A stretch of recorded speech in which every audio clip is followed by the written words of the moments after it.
Yeah, a little bit of contact right there. The 7 car into the back of the 23. I believe that if we have it earlier, I believe the 23 is a little bit slow, and the 7 does not anticipate it very well. LaJoie gets in the back of it. I was watching the lap before and saw LaJoie get squeezed into the wall off of 2. I wonder if that had the frustration a little bit up. The old hockey fight that slashed at one end of the ice, you came down and dropped the gloves at the other end.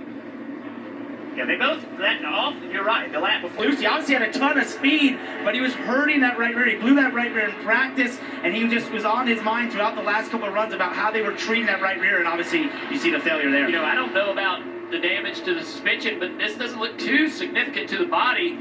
The tire does appear to be going in the right direction.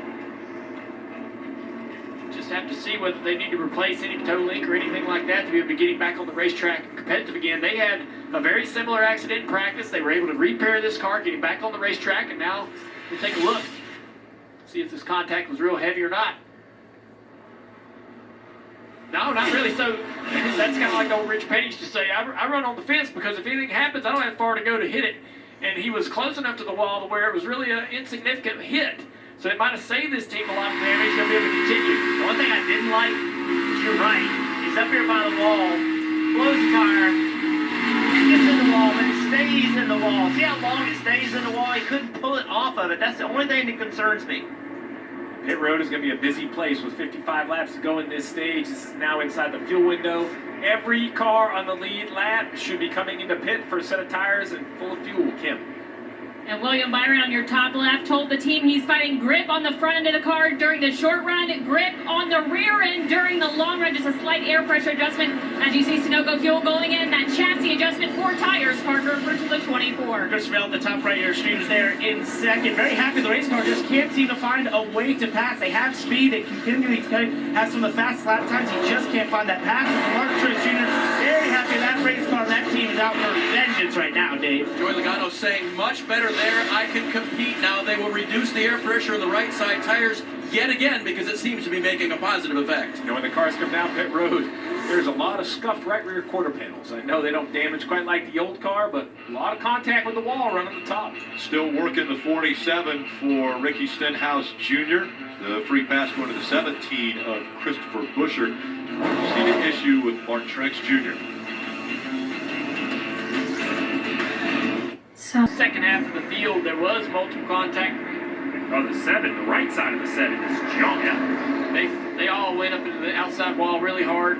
This 10 car of Eric Almirola as well was collected. Minimal damage there to this car. Right front tire looks to be down on Almirola. In front of these guys, there was contact. Just a lot of people. Watch up here in front. These 2 cars right here. 5 wide. Brad Keselowski and someone getting together right there. And then behind them is the 43, sort of the meat in the sandwich. Clips the 10. The 10 goes spinning. So a little contact on both front corners of the 43 of Eric Jones as well. They'll need to take a look at hard contact with outside wall with the 21 of Harrison Burton and the 7 of LaJoie. So the 43 is kind of meat in the sandwich here. And just, they come together, and just a lot of cars. I mean, we see it time and time again on the restarts here. So wide getting in turn 1. Everybody really just goes where everybody isn't. You end up going to the corner 3 and 4 wide. You see Eric Jones, he's looking ahead, seeing that happen. He turns left, just trying to, I'm not sure what he was looking for. He turned left, got into the 21, and then it all got going. But, you know, when everybody starts checking up in front of you, you're trying to avoid a wreck. It's not always complete, everybody's completely under control. So Denny Hamlin and the 6 of Brad Keselowski. Brad's trying to stay under the 12, but Denny doesn't know that. That's how that contact begins. A couple of cars checking up and whatnot, and then you have this. I see wrecks like this. I'm so thankful I'm not a spotter because I don't know how you make any sense of what just happened. Right? I mean, right, Junior? Like, I mean, they're checking up, and everyone's kind of looking for a spot, and here's the problem. You say, oh, you just need a lift. Well, that's what most every restart looks like. Just somehow it works. 80% of the time. Yeah. You know, every time they go to turn 1, I think they're going to wreck. If you lifted every time you thought they were going to wreck, you'd run last. So if we see that accident again, Keselowski believes that he is in position to be on the inside of Blaney. He's not really on the inside of Blaney, but he's going into turn one with the intention of not following Blaney, but be all set to the left. Denny, looking at his peripheral vision, sees Brad on his right and Blaney out ahead of him, believes that Brad is clear enough to go up behind the 12.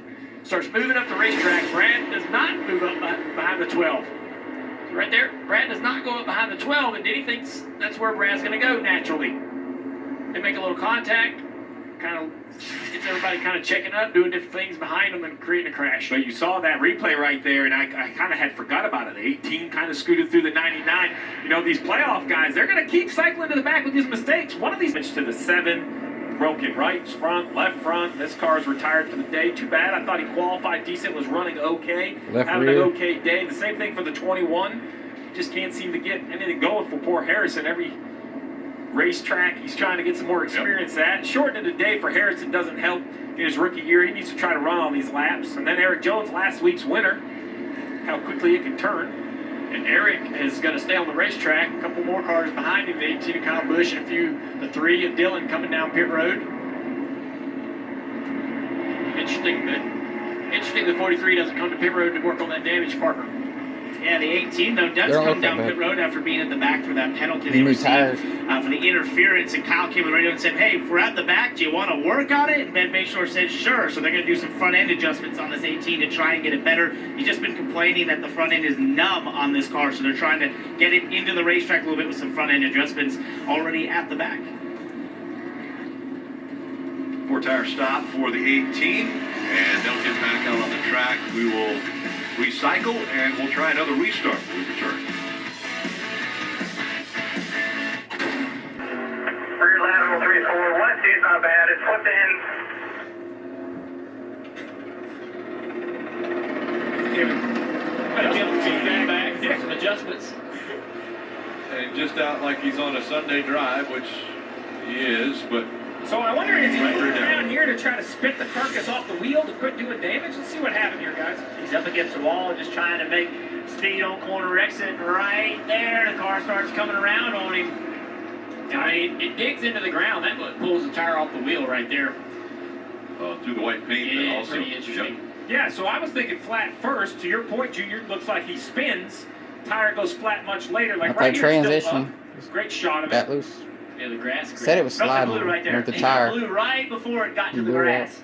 And then he was swerving, and you think he was trying to get like It what blew was up left whenever of the it hit tire the- off the wheel to quit doing damage because you could hear it The little banging apex around concrete underneath corner. that right rear.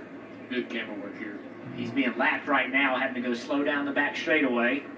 It's like a video game. This would be a great shot.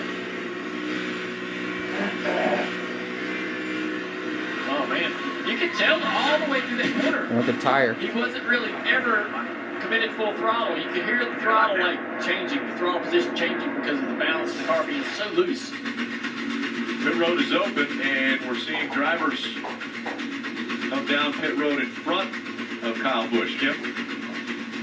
Yeah, and as those drivers make the stop first, Chase Elliott, top left, he said he can keep the tires in the groove and under the car. It's the best they've been all weekend. Alan Gustafson said 4 tires Sunoco fuel. His teammate, top right, that's William Byron, said he just needs right rear grip, more control on that 24, Dave. Here, Alex Bowman, tighter than I want to be, and small vibration. We'll see what comes off of this car in terms of tires. As for Joey Logano, much better again. So keep it going the same direction. Maybe even pick up a spot on pit road.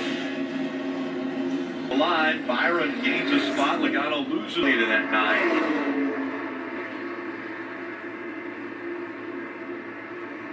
Fifth and 6th, these two are running. Larson behind him in 7th. Logano and Blaney 8th and 9th. And Chastain and Cindric running 10th and 11th. Hamlin looking once again down a little bit lower compared to Chase Elliott. And it's 1 lap to go in stage 2. 1 to go. BJ McLeod is not that far in front of the battle for the lead. I don't think Bowman's going to get to him, but if he did, that would really hurt Kyle Busch. But I think Kyle's safe. He's going to be thankful this wasn't about a 3-lap longer run. There's Alex Bowman coming out of turn 4 for the final time here in stage 2. And Alex Bowman is going to win stage 2. Again, as I mentioned, only his second stage win of the year. His first one came in Las Vegas. He went on to win that race. We'll see if he has the same results here. You're watching the NASCAR Cup Series playoffs from Kansas. This telecast presented by Applebee's. It's been a crazy first 2 stages. We'll see how stage 3 unfolds when we return.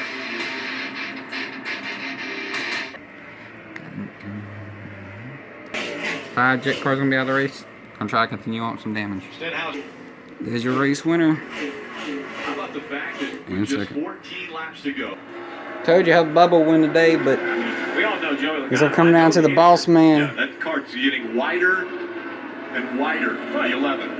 He runs his own race. When you're in clean air, you can catch the 34. Well, it doesn't. On top of that, Logano doesn't want somebody else to win a race that's in the playoffs. Well, you heard he can catch the 34, which is a point for Joey Logano. So Joey Logano's running his race saying the 34 is up here about a straightaway up.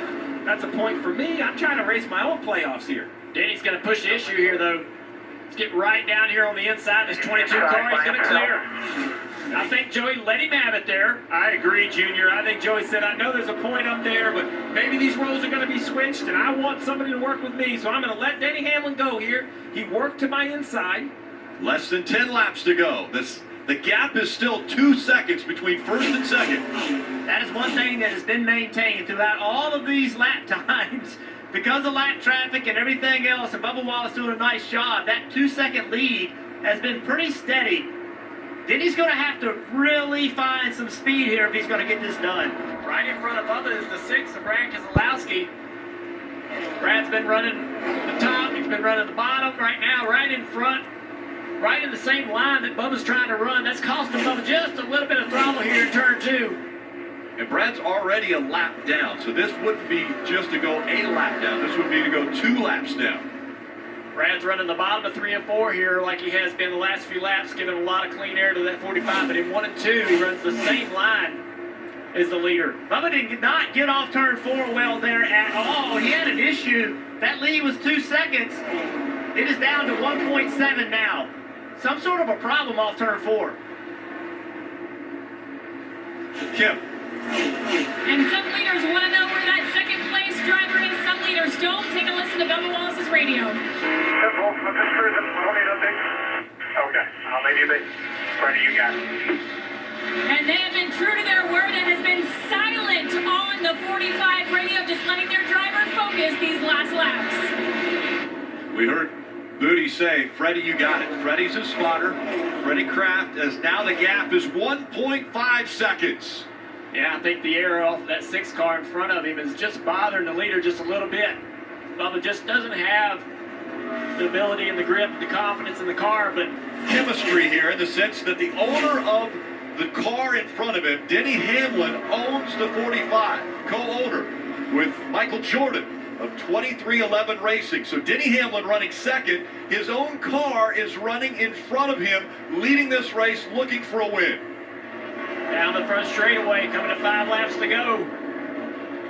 Denny closes the gap again to 1.3. Can he get to the back bumper? And if he does, can he get by him? That's the big question now for Hamlin.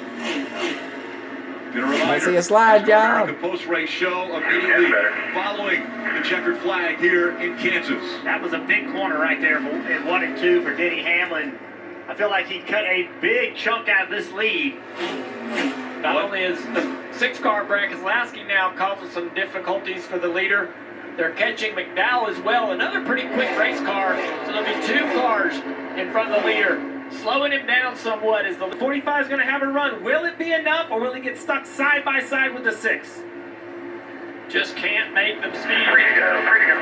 Just can't make the speed around that corner to get around that 6 car. The 6 runs the line he runs here. Denny don't have anything. It's going to be right at the end. Pass him down there. Denny has changed his line now, running a little bit lower in 1 and 2. Less than 1.1 seconds. He's going to lose a little bit of time down his back straightaway, though, Rick, running that lower line. And that did not work well for Denny. Right now, I think Bubba's Denny got it felt like made. he had to try something different. He wasn't going to get there if he didn't. Guys, he's radioing his car has gone loose. The 11 is loose. There you have it. had to change lanes because of the way his car is driving. 2 laps to go for Bubba. Probably stretch the lead out a little bit right there. So Bubba can sit right here, I think, and just remain calm. 1 lap to go. Presented by Credit One Bank.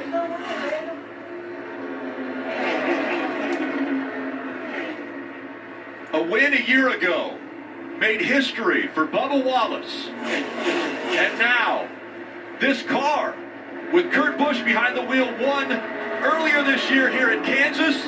Bubba Wallace looking for his 2nd career win in the Cup Series.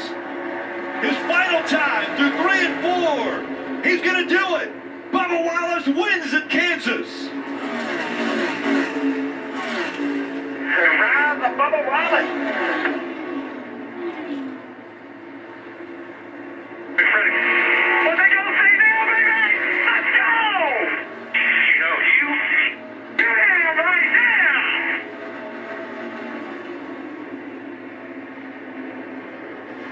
Team owner Denny Hamlin goes by to congratulate, and Bubba Wallace becomes the 18th different winner in 2022. 20 giving him a little bump. Way to go, man. Way to go, man. Yeah, baby! So frustrated with it. Bubba Wallace gets his 2nd career win.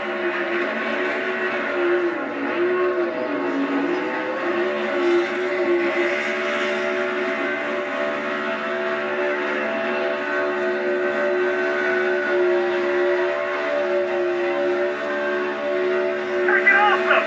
Yeah!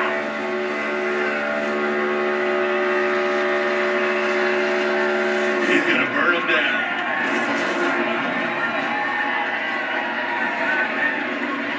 That checkered flag moment brought to you by Advance Auto Parts. Yeah, my baby here too. Hell yeah, this is awesome. Thank you guys. Normally an emotional Bubba Wallace. We'll see how he is when he climbs